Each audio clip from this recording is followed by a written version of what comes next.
Hello students. आज हम करेंगे आपका चैप्टर नंबर 13 अव्यय या अविकारी शब्द।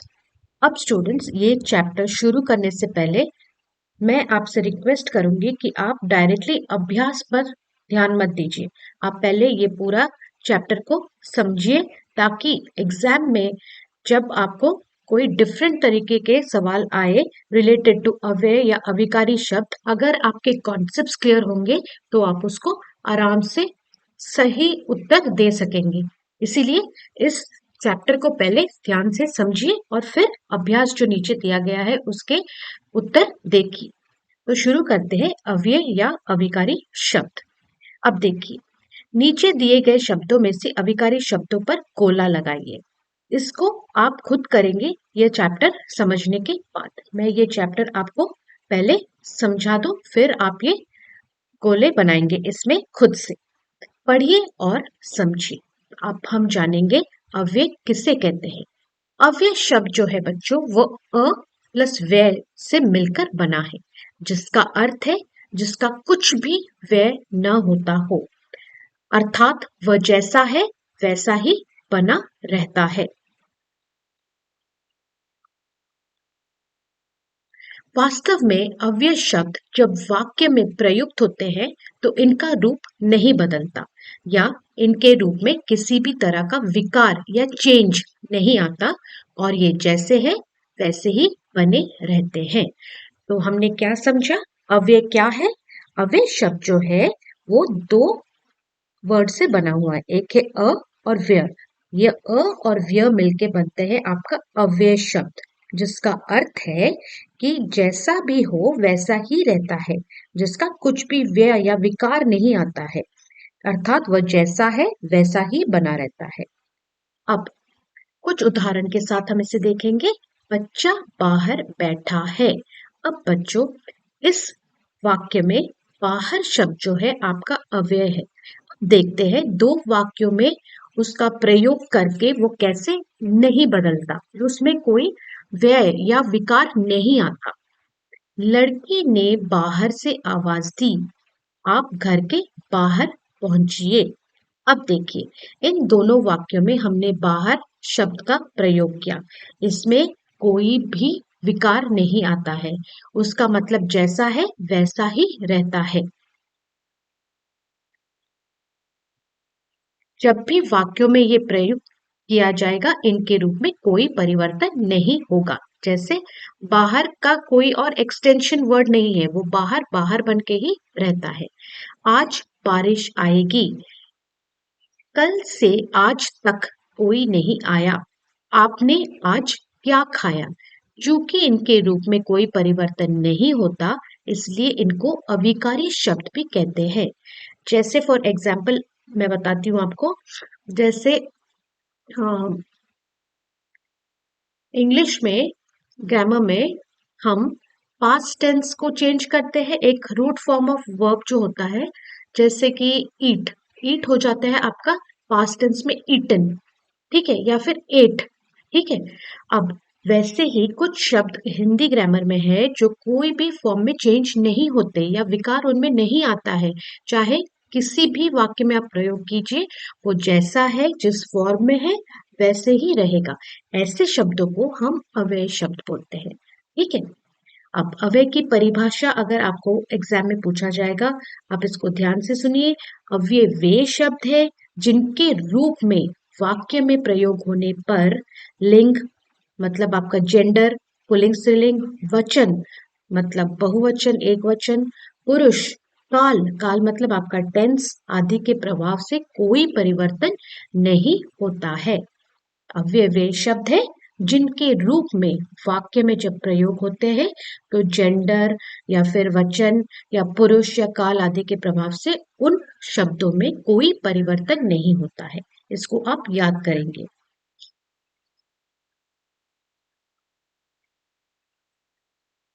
अब हम अव्यय के भेद पढ़ेंगे।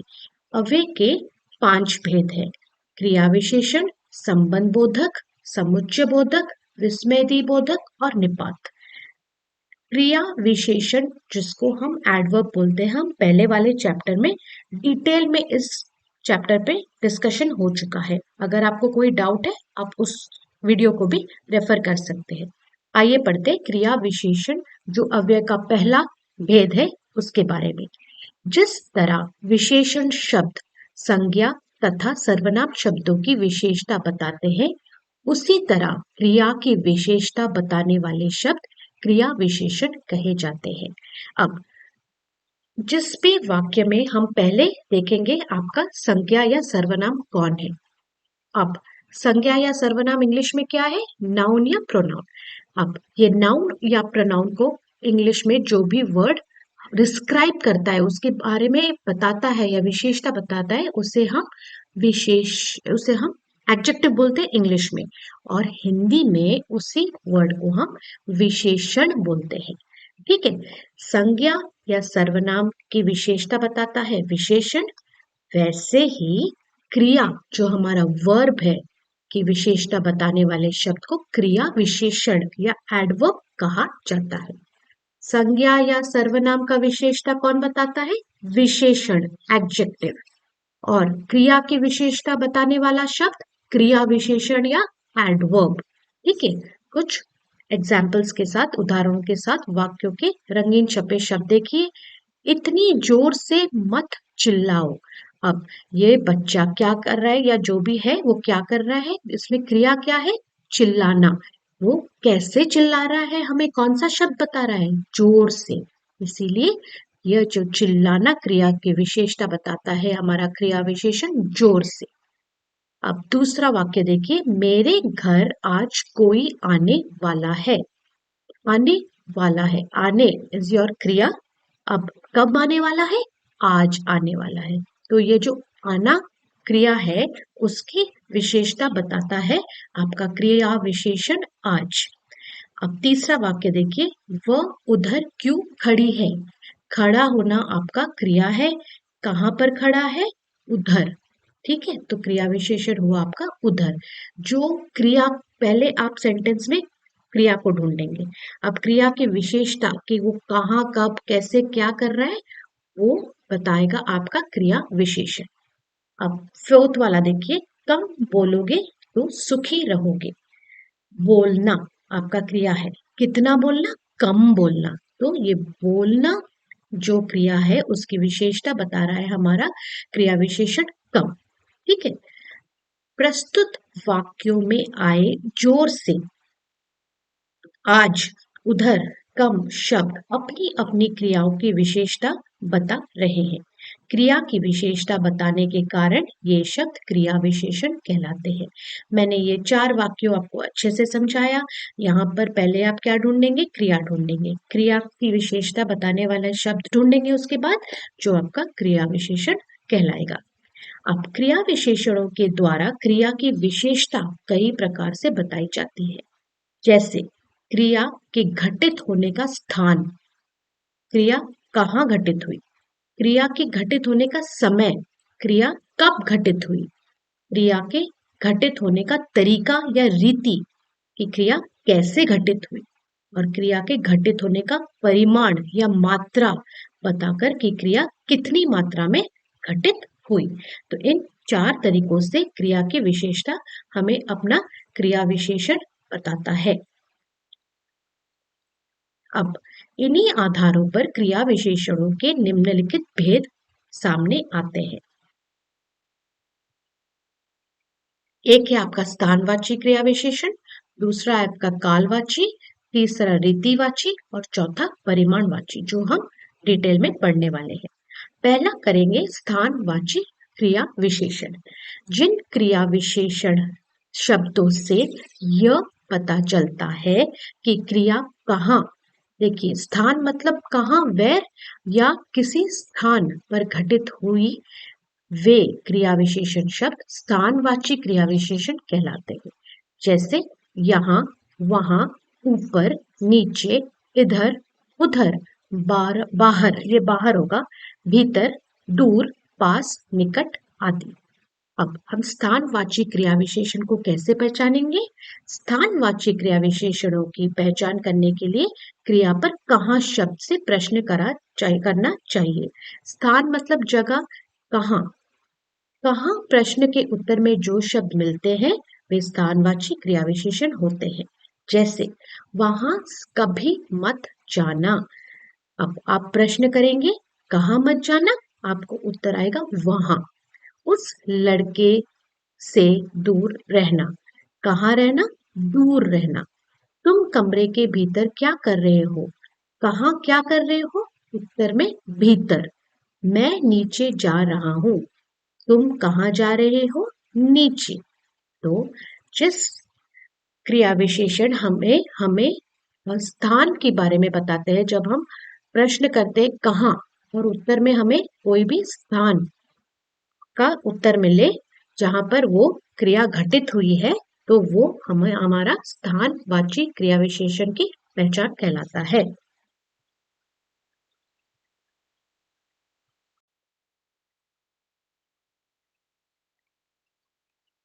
अब हम पढ़ेंगे आपका कालवाची क्रिया विशेषण के बारे में।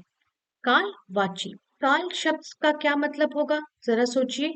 काल वह होता है कि क्रिया के घटित होने का समय। मैंने आपको टेंसेस के बारे में बताया था, पिछले चैप्टर में काल के बारे में पढ़े थे हम। अब जिन क्रिया विशेषण शब्दों से क्रिया के घटित होने के समय के बारे में सूचना मिलती है, क्रिया के घटित होने के समय के बारे में सूचना मिलती है, वे कालवाची क्रिया विशेषण कहलाते हैं। जैसे क्रिया क्या सुबह हुई या शाम को हुई, या अक्सर होता है या दिन भर होता है, या हमेशा होता है या आज हुआ है, या कल होगा या कल हो चुका है, या रोज होता है, प्रतिदिन होता है, अभी होता है या नित्य होता है। तो यह हमें क्रिया के घटित होने के समय के आधार पर कालवाची क्रिया विशेषण बताता है। उदाहरण के साथ पढ़ेंगे।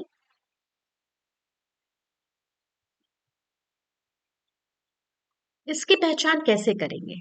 कालवाची क्रिया विशेषणों की पहचान करने के लिए क्रिया पर कब, मतलब यह कब घटित हुई, किस समय पर घटित हुआ, शब्द से प्रश्न करना चाहिए। अब कब प्रश्न के उत्तर में जो क्रिया विशेषण शब्द उत्तर में प्राप्त होता है, वे कालवाची क्रिया विशेषण कहलाते हैं। जैसे वह यहाँ कभी कभी आता है। कब आता है? कभी कभी। वे लोग आज कहीं जा रहे हैं। कब जा रहे हैं? आज जा रहे हैं। वह 3 साल बाद लौटेगा। कब लौटेगा? 3 साल बाद। मैं प्रतिदिन व्यायाम करता हूँ। कब करता हूँ? प्रतिदिन। तो ये सब क्रिया विशेषण हमें कालवाची या घटित होने का समय बताते हैं। हुआ उत्तर में जो आता है वह हमें कालवाची क्रिया विशेषण पहचान कराता है। अब तीसरा है रीतिवाची क्रिया विशेषण। जिन क्रिया विशेषण शब्दों से यह पता चलता है कि क्रिया किस तरह से या किस रीति से हुई है, वे रीतिवाची क्रिया विशेषण कहलाते हैं। जैसे धीरे, जल्दी, तेजी से, अचानक, धीमे, ठीक से, अपने आप आदि। अब इसकी पहचान कैसे करेंगे? रीतिवाची क्रिया विशेषण शब्दों की पहचान करने के लिए क्रिया पर कैसे शब्द से प्रश्न करना चाहिए। कैसे शब्द के उत्तर में जो शब्द प्राप्त होते हैं वे रीतिवाची क्रिया विशेषण होते हैं। रीति मतलब कैसे। बारिश कैसे हुई? बारिश अचानक ही आ गई। कैसे आ गई? अचानक आ गई। पुस्तकालय में धीरे बोलो। कैसे बोलो? धीरे बोलो। यहाँ रहना है तो ठीक से रहो। कैसे रहो? ठीक से रहो। मैं खाना स्वयं बनाता हूँ। कैसे बनाता हूँ? स्वयं बनाता हूँ। तो ये सब हुआ आपका रीतिवाचक। कैसे शब्द के उत्तर है आपके रीतिवाचक क्रिया विशेषण। अब हम पढ़ेंगे परिमाणवाची क्रिया विशेषण। जिन क्रिया विशेषण शब्दों से यह पता चलता है कि क्रिया किस मात्रा में घटित हुई है, वे परिमाणवाची क्रिया विशेषण कहे जाते हैं। जैसे कम, ज्यादा, अधिक, खूब, जितना, उतना, थोड़ी, बहुत। ये सब आपका मात्राएं बताती है किस परिमाण में, किस क्वांटिटी में। ठीक है। अब पहचान कैसे करेंगे? परिमाणवाची क्रिया विशेषण शब्दों की पहचान के लिए क्रिया पर कितना शब्द से प्रश्न करना चाहिए। कितना प्रश्न के उत्तर में जो शब्द मिलते हैं वे परिमाणवाची क्रिया विशेषण होते हैं। जैसे वह बहुत सोता है। कितना सोता है? बहुत सोता है। माताजी थोड़ी ही चल सकी। कितना चल सकी? थोड़ी ही। जितना नाराज होंगे उतना ही मन दुखी होगा। कितना नाराज होंगे? जितना। तो हमने चार तरह के भेद पढ़े अव्यय के। एक है आपका स्थानवाची, कालवाची, रीतिवाची और परिमाणवाची, और इनके पहचान कैसे कर सकते हैं। अब हम पढ़ेंगे संबंध बोधक, जिसे हम इंग्लिश में प्रेपोजिशन बोलते हैं। प्रेपोजिशन मतलब रिलेटिंग टू द पोजिशन, कहाँ पर वो हुआ है, जो रिलेशन बताता है हमारा संज्ञा या सर्वनाम दूसरे संज्ञा और सर्वनाम को के साथ सेंटेंस में। ठीक है, प्रेपोजिशन के लिए मैंने आपको समझाया था कि दो नाउन्स या दो प्रोनाउंस का रिलेशन बताएगा आपका ये जो है संबंध बोधक या प्रेपोजिशन, जो आप इंग्लिश ग्रामर में भी पढ़ चुके हैं। ठीक है, अब प्रेपोजिशन या संबंध बोधक होने के लिए हमारे पास दो संज्ञा या दो सर्वनाम या एक संज्ञा एक सर्वनाम होना जरूरी है। वे अविकारी शब्द जो वाक्य में संज्ञा या सर्वनाम के साथ प्रयुक्त होकर वाक्य के अन्य संज्ञा या सर्वनामों से संबंध बताते हैं संबंध बोधक शब्द कहलाते हैं। संबंध किन दोनों चीजों में होगा? या आइदर दो संज्ञा या दो नाउन्स में, या दो सर्वनामों में, या एक संज्ञा और एक सर्वनाम में, कि इनका रिलेशन क्या है एक दूसरे के साथ। जैसे के सामने, के साथ, के चारों ओर, के पास, के सिवाय, की तरफ, के बिना, से पहले, के बदले, की जगह। अब इनको हम उदाहरणों के साथ अच्छे से समझेंगे। अब उदाहरण देखिए। मंदिर के सामने भीड़ क्यों लगी है? अब देखिए, के सामने तो आपका प्रपोजिशन हुआ, लेकिन ये किन दो चीजों को जोड़ रहा है? एक है मंदिर जो आपका संज्ञा है, और भीड़ दूसरा आपका संज्ञा है। इन दोनों का संबंध बता रहा है के सामने। दूसरे वाक्य में देखिए, बच्चों के साथ तुम भी जाओ। अब के साथ हमारा जोड़ रहा है बच्चा सर्वनाम और तुम, सॉरी, बच्चा संज्ञा और तुम सर्वनाम को। वैसे ही मेरे घर के चारों ओर पुलिस का पहरा है। घर संज्ञा, पुलिस संज्ञा, दो संज्ञाओं को जोड़ रहा है और संबंध बता रहा है के चारों ओर, कि मेरे घर के चारों ओर पुलिस है। तो जिस वाक्य में दो संज्ञाएं या दो, एक संज्ञा एक सर्वनाम, या दो सर्वनाम को जोड़ता है या संबंध बताता है, उसे हम संबंध बोधक बोलते हैं। पिताजी के पास रुपये नहीं है। अब देखिए, ये के पास किस दोनों का रिलेशन बता रहा है? पिताजी जो हमारा संज्ञा है और रुपये जो हमारा दूसरा संज्ञा है। ठीक है, यहाँ आपके सिवाय कोई नहीं है, यह जोड़ रहा है सर्वनाम आपको कोई के साथ, के सिवाय। इन गरीब बच्चों की तरफ नजर तो उठाइए। बच्चों और नजर को जोड़ रहा है की तरफ, कि अब देखिए इस सेंटेंस में इन गरीब बच्चों की तरफ नजर तो उठाइए, ये जो भी बोल रहा है ये हमसे बात कर रहा है, तो हम भी एक सर्वनाम हुए, और हम, हमारा रिलेशन गरीब बच्चों के साथ क्या बता रहा है, कौन सा वर्ड बता रहा है? की तरफ। तो बच्चा और हमारा जो संबंध बोधक प्रपोजिशन है यहाँ पे, वो है की तरफ। ठीक है, ऐसे आपको रिलेट करना है। अगर संबंध बोधक दिया गया, पहले आप आइडेंटिफाई करेंगे कि आर देयर टू संज्ञास और आर देयर टू सर्वनाम्स, और इन दोनों को कौन सा वर्ड जोड़ रहा है या संबंध बता रहा है। नौकरी के बिना गुजारा कैसे होगा? अब ये एक प्रश्न सूचक चिन्ह है और एक प्रश्न है। ये नौकरी के बिना गुजारा कैसा होगा? किसका गुजारा होगा? ये कौन बात कर रहा है? ये मैं खुद बात कर रही हूँ। तो नौकरी और मैं, हम दोनों का रिलेशन बता रहा है के बिना। आपसे पहले वह आ गया था। आप और वह, इन दोनों को जोड़ रहा है से पहले। मुझे गेहूं के बदले चावल दे दीजिए।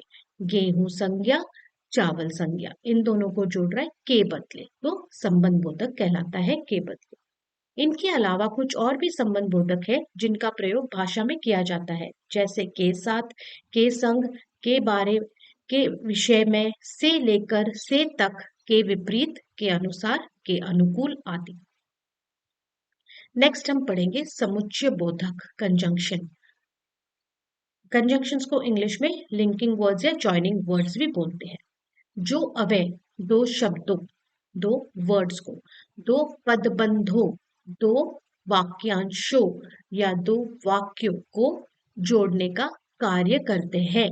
दो वर्ड्स, दो क्लॉजेस, दो फ्रेजेस या दो सेंटेंसेस को जोड़ने का कार्य करते हैं, उन्हें समुच्चय बोधक या योजक भी कहते हैं। You will memorise this whole thing. ये जो है ये पूरा आप याद करेंगे। समुच्चय बोधक कंजंक्शन अगर आपको उसकी परिभाषा लिखने के लिए दिया जाए परीक्षा में, तो आप वो लिखेंगे कि जो अव्यय दो शब्दों, दो पदबंधों, दो वाक्यांशों या दो वाक्यों को जोड़ने का कार्य करते हैं, उन्हें समुच्चय बोधक या योजक कहते हैं। जैसे और, तथा, लेकिन, परंतु, इसलिए, क्योंकि, अथवा, ताकि या आदि। अब कुछ उदाहरण के साथ देखेंगे। हिंदी सिनेमा में सलमान खान तथा शाहरुख खान दोनों का नाम है। अब ये दो शब्दों को जोड़ रहा है, सलमान खान और शाहरुख खान, इसीलिए तथा हुआ आपका समुच्चय बोधक। कल हमने सीता और गीता फिल्म देखी। सीता और गीता दो शब्द को जोड़ रहा है और समुच्चय बोधक अवयव जोड़ने के अलावा निम्नलिखित कार्य भी करते हैं। ये क्या करते हैं? ये जोड़ने का काम छोड़ के विरोध बताने का कार्य भी करते हैं, कारण तथा परिमाण बताने का कार्य भी करते हैं और विकल्प बताने का कार्य भी करते हैं। आइए इसके बारे में पढ़ते हैं। विरोध बताने का कार्य, विरोध बताने वाले अव्यय है लेकिन, परंतु,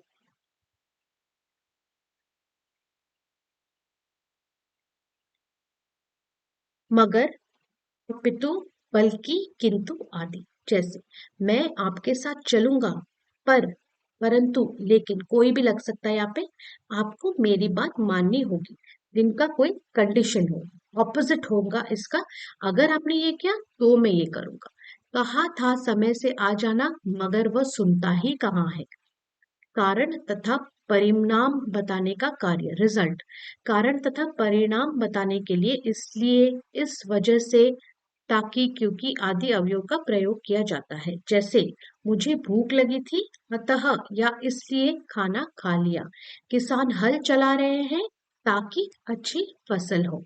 अब कुछ करने से किसी चीज का रिजल्ट या परिणाम मिले तो हम ये वाला समुच्चय बोधक योजक या अव्यय लगाते हैं।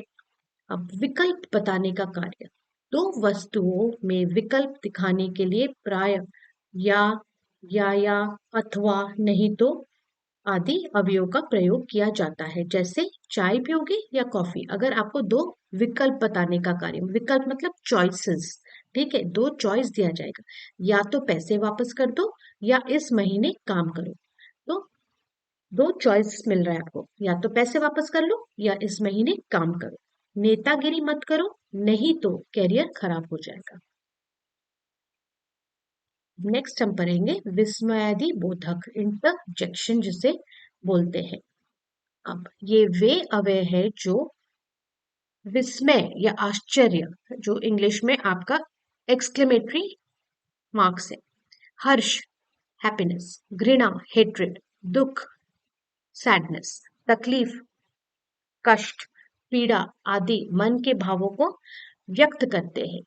इन शब्दों को व्यक्त करने के लिए या इन भावों को व्यक्त करने के लिए अरे, ओ, उफ, छी, हाय आदि अवयव का प्रयोग किया जाता है। जैसे विस्मय या आश्चर्य वाले विस्मय दिबोधक क्या है? ओ, अहो, अरे, क्या आदि। जैसे एग्जाम्पल, अरे तुम कब आए? आश्चर्य से मैं पूछूंगी, अरे तुम कब आए? क्या वह नहीं आया? तुम आश्चर्य से पूछ रहे हो, क्या वह नहीं आया? हर्ष या उल्लास सूचक, वाह, बढ़िया, अच्छे, बहुत अच्छे, खूब आदि। जैसे वाह क्या खाना बनाया है, बढ़िया, ऐसे ही काम करते रहो।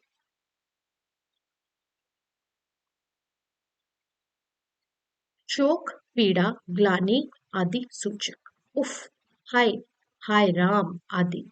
उफ, बहुत गर्मी है। हाय, मैं मर गया। घृणा, तिरस्कार सूचक, छी छी। धिक, हट आदि जैसे छी छी कितनी बदबू है यहाँ।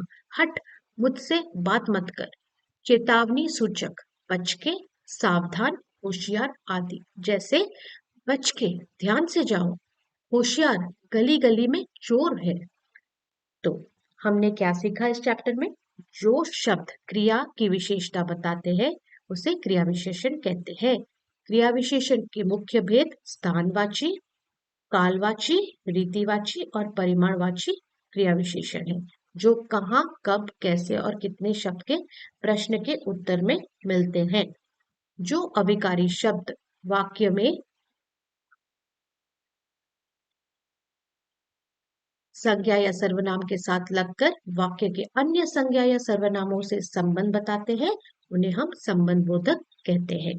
जो दो शब्दों, पदबंधों, वाक्यांशों या वाक्यों को जोड़ने का कार्य करते हैं वे समुच्चय बोधक या योजक कहे जाते हैं। समुच्चय बोधक या योजक विरोध, परिणाम तथा विकल्प बताने का भी कार्य करते हैं। विस्मयादि बोधक अव्यय वे अव्यय है जो वाक्य में विस्मय, आश्चर्य, घृणा, हर्ष, पीड़ा आदि भावों को व्यक्त करते हैं। ठीक है, अब तो इस चैप्टर में हमने ये सब पढ़ा। अब हम आगे चलेंगे अभ्यास की ओर। अब आपको अभ्यास करने में कोई दिक्कत नहीं आएगी। अब पहला प्रश्न है आपका, क्रिया विशेषण के कितने भेद है? प्रत्येक के दो दो उदाहरण दीजिए। क्रिया विशेषण के द्वारा क्रिया की विशेषता कई प्रकार से बताई जाती है, जैसे क्रिया के घटित होने का स्थान, समय, तरीका या रीति और परिमाण या मात्रा। इन्हीं आधारों पर आधारित विशेषणों के निम्नलिखित भेद है। स्थानवाची, जिसका उदाहरण है यहाँ वहां। कालवाची, जिसका उदाहरण है सुबह शाम। रीतिवाचक, जिसका उदाहरण है धीरे जल्दी। और परिमाणवाची, जिसका उदाहरण है कम या ज्यादा। अभी दूसरे प्रश्न की ओर जाएंगे। दिए गए क्रिया विशेषण शब्दों को अपने वाक्यों में प्रयुक्त कीजिए। यहाँ मैंने आपको सब कुछ अपने वाक्यों को लिख के बताया है। जैसे धीरे जो है आपका रीतिवाचक है, मैंने अपना वाक्य लिखा है, आप अपना वाक्य सोचकर खुद लिखेंगे। अभी जो है कालवाची है, अचानक कालवाची। इनसे आप अपने सेंटेंसेस लिखिए या तो इसको रेफर कीजिए। जल्दी से भी रीतिवाचक है। अब थर्ड वाला क्वेश्चन देखेंगे। दिए गए वाक्यों में रंगीन छपे क्रिया विशेषणों के भेद बताइए। मैं वहां अचानक चला गया। अचानक जो है आपका रीतिवाचक है, रीतिवाचक क्रिया विशेषण है। अब रीतिवाचक क्रिया विशेषण क्या पहचान कराते हैं कि कैसे शब्द के उत्तर, कैसे, अचानक। अब दूसरा देखेंगे, गाड़ी धीरे चलाओ। धीरे भी जो है आपका रीतिवाचक, कैसे चलाओ, धीरे चलाओ। अब तीसरा देखेंगे, वे रात को आएंगे। कालवाची, कब आएंगे, रात को आएंगे। चौथा देखेंगे, ट्रेन अभी पहुंचने वाली है। ठीक है, सॉरी, सब लोग अंदर बैठे हैं। कहाँ बैठे हैं? स्थानवाची, अंदर बैठे। फिफ्थ वाला देखेंगे, आप कब आएंगे।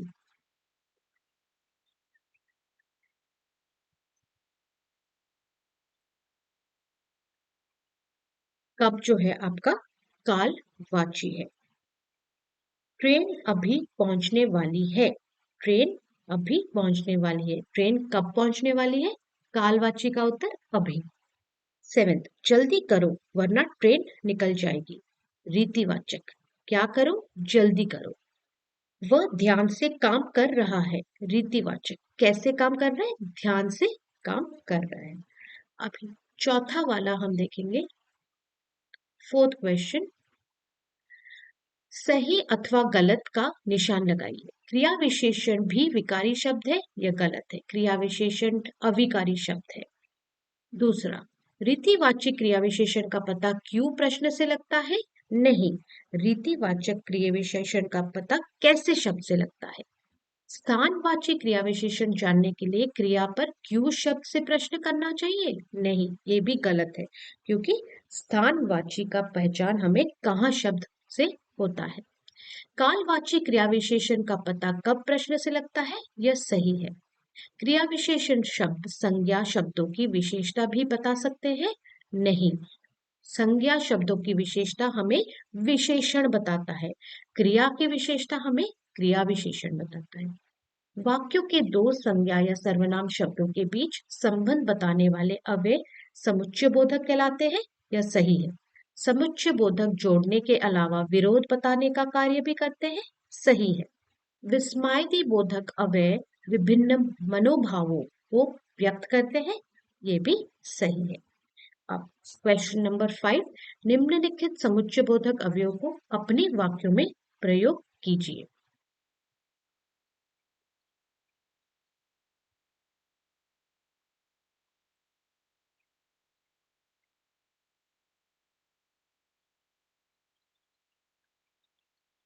अब मैंने यहाँ पे आपको इसके वाक्य बना के दिए हैं। आप ये लिख सकते हैं या अपने वाक्य खुद भी प्रयोग करें। ठीक है, मैंने एग्जाम्पल के तौर पे ये कुछ वाक्य दिए हैं, इसको रेफर करके आप अपने शब्दों में वाक्य बनाइए।